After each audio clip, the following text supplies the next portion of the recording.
Onde começa a introdução e onde ela termina.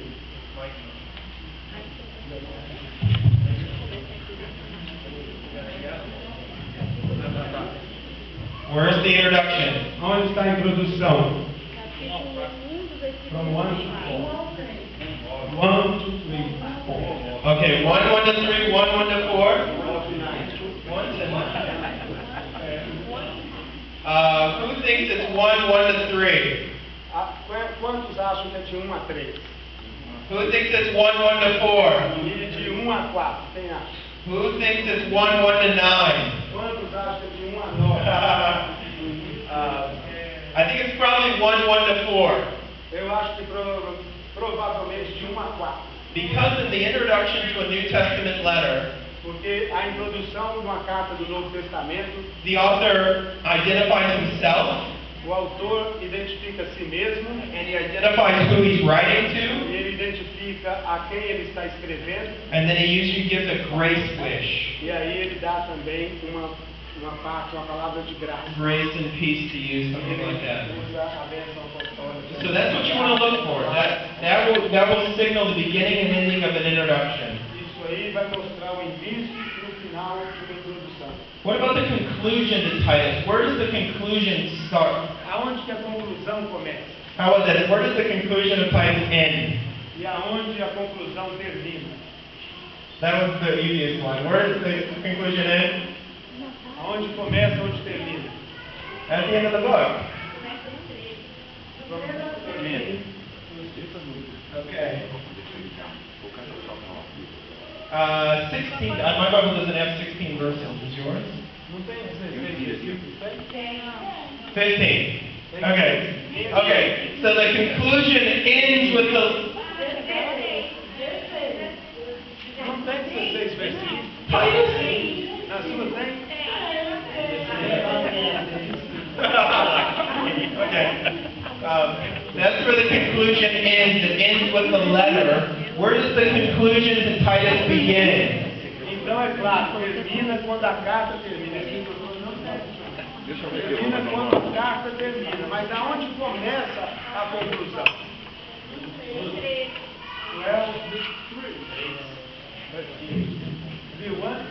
The conclusion begins at 3:1. Who agrees that the conclusion begins at 3:1? Who agrees that it begins in 3:1? Quem concorda que começa no capítulo 3, verso 1? Who else has an idea? Quem mais quer dar uma ideia? 3:12. How many people think it begins in 3:12? Quantos pensam que a conclusão começa no verso 12 do capítulo 3? Raise your hand. Levante as mãos. Quem concorda? So let me give you a clue about the conclusion of the New Testament letter. Deixa eu te dar uma dica da conclusão dessa carta. You see how Paul begins to talk about his companions? Você vê como Paulo começa a falar dos seus companheiros? He starts talking about logistics and future plans. Ele começa a falar de logísticas, de planos futuros. That's where New Testament letters normally end. That's the signal for their conclusion. Esse é um sinal de como a carta do Novo Testamento termina. Sometimes the conclusion's just 1, 2, 3, 4 verses. E às vezes a conclusão são apenas 4 versos. But in Romans, for instance, the conclusion is 27 verses. It's all of chapter 16. Mas a conclusão em Romanos, por exemplo, são 12 versículos. Because Paul has a lot of readings to give in Romans. Porque Paulo tem muita coisa a falar em Romanos. So those are the kind of the easy divisions. And then the body of Titus falls between those two poles. Então essas são as espécies de divisões, a introdução, a conclusão e tudo que está no meio ali é o corpo da carta. Okay. Did anybody find any examples of repetition or inclusion or chiasm? Alguém achou alguma espécie de repetição ou a inclusão de um assunto, ou até mesmo um quiasmo? Speaks a lot about works, good and bad. Very good. Yes. Muito bem. Yes. So good works. I see good works in Eu vejo citou as obras, 1:16, capítulo 1, verso 16, 2:14, 2:14, 3:8, no 3, verso 8, 3:14. 3:14. So very good. Muito bem, é isso aí. You think Paul's interested in good works Será que nós percebemos aí que Paulo está interessado em falar sobre boas obras in Titus? no livro de Tito? Yes, this is exactly how he would say what he's interested in. He'd repeat it. Very good.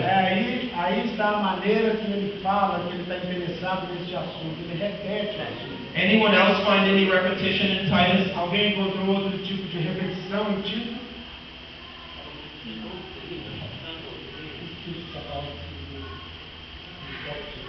Yes. Yes. So we've got truth in verse 1. Nós temos verdade no verso 1. We've got his word in verse 1:3. Depois, capítulo 1, verso 3, ele fala sobre a palavra. The faithful teaching in 1:9. Capítulo 1, verso 9, o ensinamento fiel. Healthy teaching in 1:9. O ensinamento saudável também, no verso 9. And just throughout the letter, E por toda a carta ele vai falando sobre. I think I marked maybe 12 instances. Eu marquei mais ou menos umas 12 aqui, repetições. So very good. Muito bem.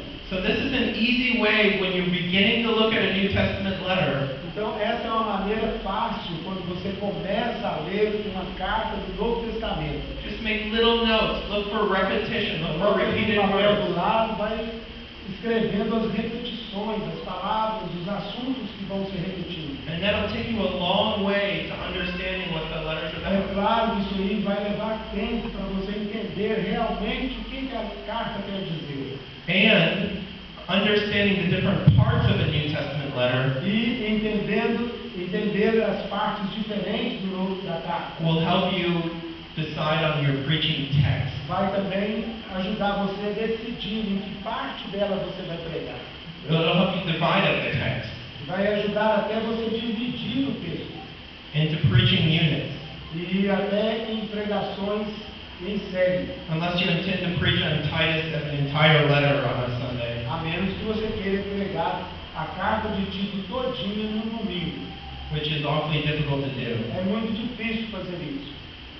Alright, lecture number 2. Let's look at how to find a preaching text. Vamos ver como achar um texto para pregar.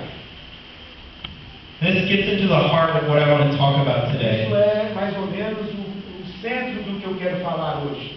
How do we find a preaching text? Como que eu posso achar um texto para pregar? How do you decide what verses you're going to preach on any given Sunday? E como eu posso decidir qual que é o texto, os versículos que eu vou pregar num desses domingos?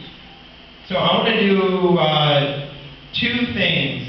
Eu quero fazer duas coisas. I'll talk about what a text is, Eu vou falar sobre o que um texto é and then how to find one. e aí depois como encontrar um texto. Okay, what is a text? O que é um texto? A text is most often a group of sentences. Um texto é um grupo de sentenças.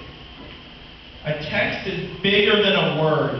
Um texto é maior do que uma palavra. For example, you can't give a sermon just on Paul's name in Titus 1:1. Você não pode apenas fazer um sermão em nomes Have any of you ever tried to preach a sermon on one word? ou numa palavra. Você já tentou pregar um sermão numa palavra? It's hard to do É difícil fazer isso, because it's not a full idea. porque ali não está a ideia toda do texto. A text is also bigger than a sentence most O often. texto também, a maioria das vezes, é maior do que uma sentença. For example, you can't ordinarily preach on a sentence like Titus 1:13. Look at Titus 1:13. Veja título 1:13. Titus 1:13 says, "This testimony is true." Ele fala assim que este testemunho é verdadeiro. So it's bigger than a word. O tal testemunho é exato. It's a complete sentence, É maior que uma palavra, é uma sentença. but there's not enough there for you to make a sermon out Mas of it. não tem o bastante aqui para você fazer um sermão dessa frase. Let me give you an example of why this is important. Deixa eu te dar um exemplo de por que isso é importante. You know that famous verse at the end of Philippians, Você sabe aquele versículo famoso no final de Filipenses Philippians 4:13, 4:13, where Paul says, I can do all things through Christ who strengthens me. quando Paulo diz, eu posso todas as coisas naquele que me fortalece. I remember we used to think about that verse before I would go and play a basketball game. Eu me lembro, quando eu era mais novo, pensava nesse texto quando eu ia para um jogo de basquete. And we kind of claimed that verse as God's promise that we were going to win the basketball E game. antes disso eu iria usar esse versículo para dizer, eu posso tudo, eu vou vencer esse jogo. Is that what that verse means? Será que é isso que esse verso quer dizer? No. Não é. In Philippians, Paul isn't saying he can do anything through Christ who strengthens him. Em Filipenses ele está dizendo que ele pode fazer todas as coisas em Cristo que lhe dá força. He's saying he's learned how to deal with poverty and how to deal with plenty. Ele está dizendo que ele sabia lidar com pobreza e com riqueza. He's saying he can do both of these things, all of these things, through Christ who E ele strengthens him. dizia que ele podia fazer tudo isso através de Cristo que dava força a ele. It's a very specific point that he's making. Ali ele está fazendo um ponto muito específico. Let me give you one other example. Deixa eu te dar um outro exemplo. Philippians 2:6-11. Filipenses 2, de 6 a 11. One of the most beautiful reflections on Christ in all of the New Testament. Dos textos mais bonitos sobre Cristo no Novo Testamento. Somebody tell me what Philippians 2:6-11 is about. Alguém pode me falar sobre o que Filipenses capítulo 2, 6 a 11 está dizendo? Don't worry, we'll be nice to you. Não se preocupe, nós não vamos ser duros com você. Pode falar. Philippians 2:6-11. Filipenses 2, de 6 a 11. Do que Paulo está falando?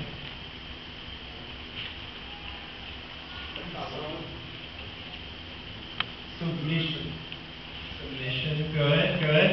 Tudo bem? Okay. Tem mais?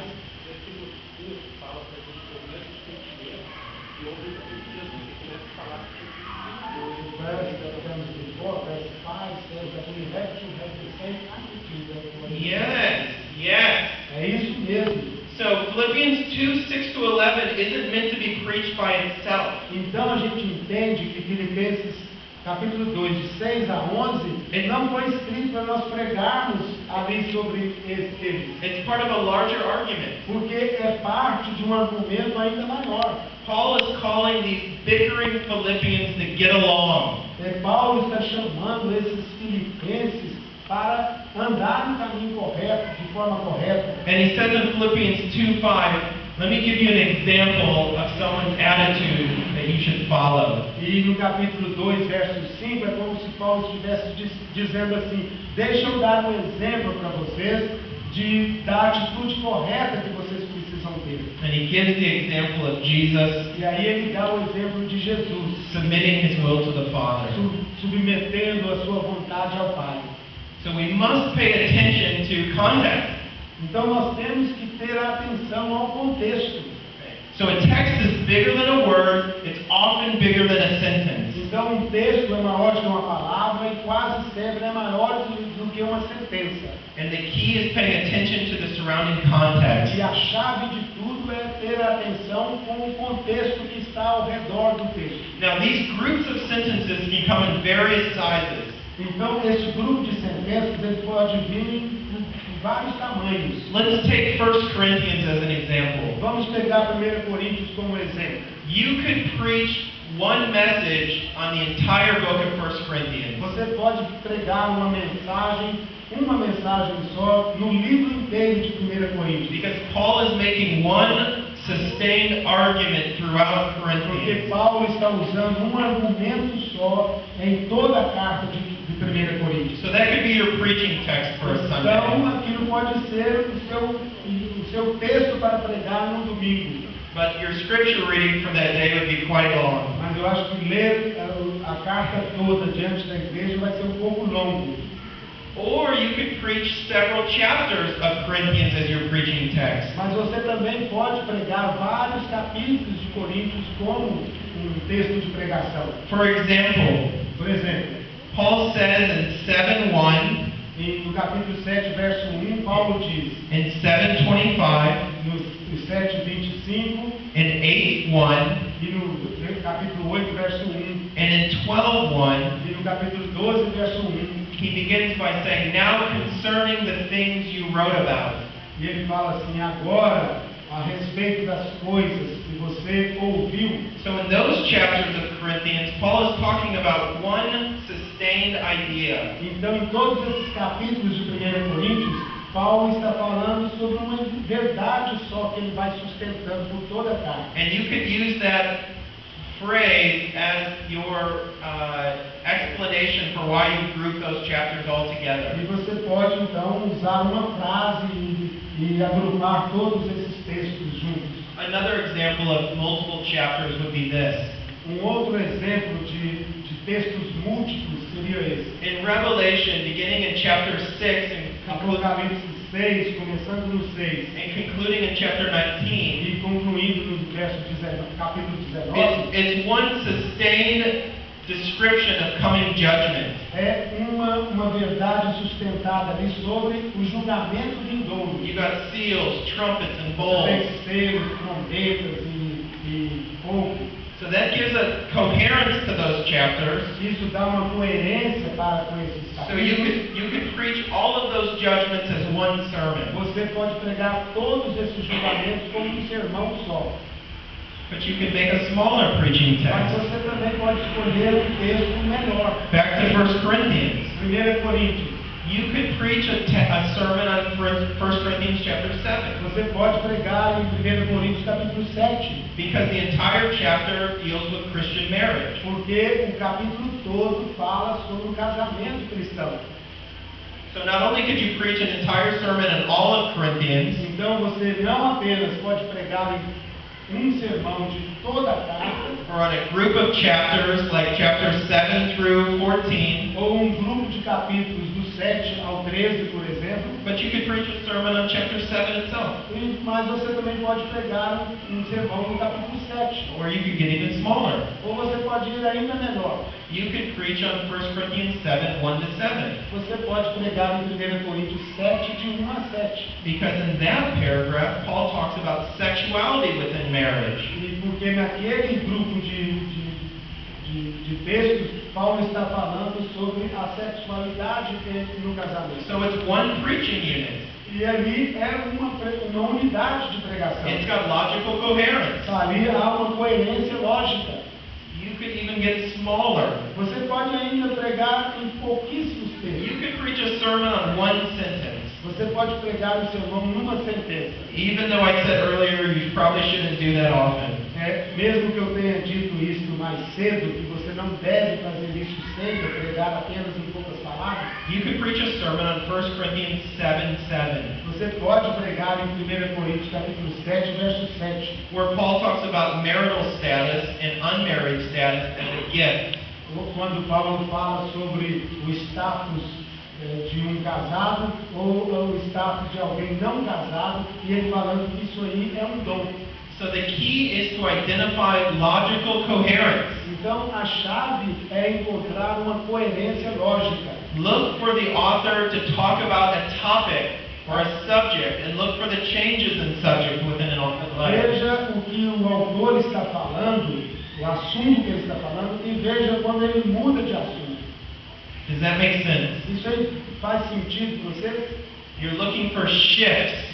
Você está vendo ali um agrupamento. So that was what a text is. Now let's look at how you find a text. Então essa é a maneira que a gente vê um texto. Agora vamos ver como achar um texto. How do you find a preaching text? Como você encontra um texto para pregação? You look for clues. Você vai ali procurar algumas dicas. For example, pay attention to the experts. Por exemplo, fique atento com os expertos. Who are the experts? Quem são esses expertos? They're the people who put chapters and paragraph divisions in our Bibles. Obrigado. They don't have chapters and paragraphs? The translators did it. Esses experts são pessoas que colocaram os capítulos e os versos na Bíblia. They're not always right, Eles não sempre estão corretos, but they're a really good place to start. mas é um bom lugar para começar. Pay attention to the experts, Então, fique atento para com estes inteligentes que dividiram a Bíblia pay attention to shifts. e também perceba essas mudanças. Look for shifts in content. E busque a mudança e o conteúdo. So Paul talks about marriage in 1 Corinthians chapter 7. Em 1 Coríntios capítulo 7, Paulo está falando sobre o casamento. He talks about food offered to idols in 1 Corinthians 8 to 10. E de 8 a 10 ele fala de comida oferecida a ídolos. What's interesting about the end of 10 O que é interessante no final do 10 is that the chapter division splits the last part of Paul's discussion of food offered to idols. Chapter 11 comes too early. Does that make sense? 11:1 is actually associated with 8 to 10. O capítulo 11:1 está associado com o capítulo 8 capítulo 8 ao capítulo 10. Paulo muda de um assunto quando ele estava falando algo e ele pula, mas depois volta àquele assunto. So in chapter 11, the rest of chapter 11, Paul talks about the Lord's Supper. E então no resto do capítulo 11, Paulo está falando da mesa do Senhor. In 12, 13, 14, spiritual gifts. E aí no capítulo 12 até o final ele está falando sobre dons espirituais. 15, the resurrection. Até o 14, 12 a 14. E no 15 ele fala da ressurreição. And those are just the chapter divisions. E isso são apenas divisões de capítulos. So pay attention to shifts in content, shifts in subject matter. Então, tenha atenção com essas mudanças quando ele vai falando de um assunto, de repente muda de um assunto. Things are slightly different in the Gospels. Algumas coisas que são um pouquinho diferentes no Evangelho. In the Gospels, we can also pay attention to location. Nos Evangelhos, por exemplo, nós temos que prestar atenção no local que está acontecendo. For example, in John 2, Jesus is in Cana of Galilee. Em João capítulo 2, por exemplo, Jesus está em Caná da Galileia. In 2:13, he goes to Judea. Mas no verso 13 ele está indo para a Judéia. And then he goes to Samaria. E depois ele vai para Samaria. And then he goes back to Cana of Galilee. E depois ele volta para Caná da Galileia. So pay attention to the shifts in geography. Então, nos evangelhos você fica atento com as mudanças na geografia. That's one of the clues an author leaves behind to help you understand a unit of thought. Então, essas são algumas dicas que o autor deixa para você entender os assuntos que ele está falando. Another kind of shift that we find in the letters Outra espécie de mudança que encontramos nas cartas is the shift from third person to first é person. a mudança da terceira pessoa para a primeira pessoa. The best example of this is the letter to the Hebrews. O melhor exemplo disso é a carta aos Hebreus. Hebrews goes from doctrinal matters to exhortation, to doctrine, to exhortation. Em Hebreus nós temos doutrina, exortação, doutrina, exortação. And in the doctrinal sections, he's in the third person. He, she, they. Na parte doutrinária ele está usando, falando ele, ela, eles. In the exhortatory sections, he's in the I, we. E quando ele passa a falar sobre exortar, ele fala eu, nós. And then when he comes back to the doctrine, he's once more again in the third E person. quando ele volta a falar de doutrina, ele está na terceira pessoa dizendo ele, ela, eles. So pay attention to shifts. Então, fique atento para essas mudanças. These are clues left for us by the author. Isso são dicas deixadas pelo autor para nós. Does that make sense? Isso está fazendo sentido, vocês estão compreendendo?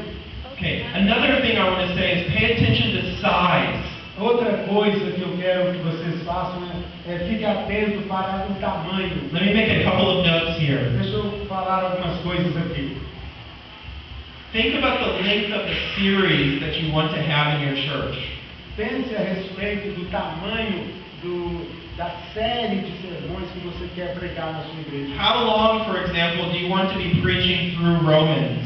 Em quanto tempo, por exemplo, você quer pregar toda a carta aos Romanos? One famous preacher, Martin Lloyd-Jones, preached 366 sermons from Romans. Grande pregador chamado Martin Lloyd-Jones pregou 366 sermões na carta aos Romanos. 366. 366 sermões. Other preachers, for example, other preachers preach many fewer. Outros pregadores, eles pregam menos. Just this spring, I was in charge of helping us decide how long we wanted to preach through Revelation at my church. Na primavera passada, nós estávamos discutindo por quanto tempo nós vamos pregar Revelation? em Apocalipse. Quantos sermões iríamos So we had to pay attention to the church calendar E nós temos que prestar atenção no calendário da igreja and other things like that. e outras coisas como esta. So what you'll want to do when you come to a New Testament letter or any other document Então, o que você faz quando você chega a uma carta do Novo Testamento, que são documentos, you'll note the shifts of content and other shifts in the document. você começa a ver a mudança de assunto e a mudança desse documento. You'll pay attention to how long you want to be preaching through that E document. através disso você vai pensar quanto tempo eu quero pregar na minha igreja sobre esta carta, sobre esse documento. And that'll help you determine how big of sections you'll want to consider each Sunday. E é claro, fazendo assim, vai ajudar você a decidir que tamanho será o texto que você vai usar a cada domingo. But let me give a warning. Mas deixa eu te dar uma advertência. It is very difficult to preach very small and very big texts. É muito difícil pregar textos muito pequenos ou textos muito grandes. Most of us should stick with paragraph Eu size. acho que muitos de nós deveríamos conservar ali a mente em parágrafos. Maybe Augustus Nicodemus could do it, but we probably shouldn't. Talvez Augusto Nicodemos, um brasileiro teólogo da igreja presbiteriana, pode fazer isso, mas nós não podemos ainda. So let's look at the chapter divisions of Titus. Vamos ver as divisões de assuntos em Tito. How many chapters are there in Titus? Quantos capítulos tem em Tito? There's 3. So you could have a sermon series of 3 sermons. Talvez você pode pregar a carta de Tito na sua igreja em série, pregando 3 sermões, um em cada capítulo. If you're happy with those chapter divisions. Se você está contente que os assuntos foram divididos exatamente daquele jeito que demonstra os 3 capítulos. But Titus can also be divided up into smaller units. Mas é claro, Tito também pode ser dividido em unidades menores do que um capítulo. Here's my best attempt to split up Titus into its units. Aqui está uma tentativa minha de espalhar Tito em pequenas unidades. So write these down, Escreva isso aí. because I'm going to have you tell me if they're good divisions or not. Porque depois eu quero saber se vocês concordam comigo, se são boa divisão ou não. 1 to 4, Capítulo 1, de 1 até o 4. 1, 5 to 9, Capítulo 1, 4 a 9. 10 to 16, 10 ao 16. 2, 1 to 10, Capítulo 2, 1 até o verso 10. 2, 11 to 15, 11 ao 15. 3, 1 to 7, Capítulo 3, de 1 a 7. 3, 8 to 11, Capítulo 3, 8 a 11. 3, 12 to 14, Capítulo 3, 12 a 14. 3, 15. E aí o capítulo 3, verso 15. I want you to break up into your groups. Eu quero que você separe de novo em grupos. I want you to explain the chapter divisions in Titus, Eu quero que você explique essas divisões em Tito. and I want you to reflect on my paragraph divisions. Eu quero que você discuta as divisões que você vê na carta a Tito, e depois eu quero que você observe as divisões que eu dei e você reflita nisso. Feel very free to tell me that I'm wrong. Sinta bem à vontade para dizer que eu estou errado. Não é assim que está dividido. Take 5 minutes. 5 minutos para isso.